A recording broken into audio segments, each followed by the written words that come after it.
হাই friends, আজি ভিডিঅ'টো 6 পৰা আৰম্ভ কৰিলোঁ। মানে আজি দুৰ্গা পূজা, অষ্টমী পূজা, সেয়েহে ভাবিলোঁ আজি পূজা চাবলৈ যাওঁ বুলি। এনেদৰে মোৰ লগৰ কেইজনীৰ সৈতে পূজা চাবলৈ ওলালোঁ। পিছে সিহঁতে ভিডিঅ'ত নোলায়, সেইকাৰণে ভিডিঅ'টোত অকল ময়ে ওলাব লগা হৈছে। এতিয়া আমি মা চন্দিকা মন্দিৰলৈ যাম। তাত ধুনীয়াকৈ দেখিছানে ফল, আপেলে, ধূপে ধুনাই মাৰ ধুনীয়াকৈ থালি আগবঢ়াই দিছে। এই থালি লৈ পেলাই এতিয়া মাৰ আমি আশীৰ্বাদ ল'বলৈ যাম। তাৰপিছত আমি ধুনীয়াকৈ দেখিছানে মাৰ আশীৰ্বাদ ল'বলৈ ইমান মানুহৰ ভিৰ।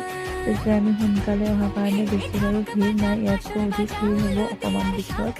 এয়া ধুনীয়াকৈ প্ৰতিমাখন দেখিছানে, চাবলৈকে ধুনীয়া হৈছে। প্ৰতিমাখন বহুত বেছি ভাল হৈছে। বেছি দেৰি নকৰি আমি মাৰ আশীৰ্বাদ ল'বলৈ ওলালোঁ। কিয়নো আমি আকৌ বেলেগ ঠাইতো পূজা চাবলৈ যাম বুলি ভাবিছোঁ। সেয়েহে মা চন্দিকা তাতে সেৱা জনাই আমি ৰামপুৰলৈ যাম বুলি ভাবিছোঁ। সেইকাৰণে আমি এতিয়া ৰামপুৰলৈ যাম।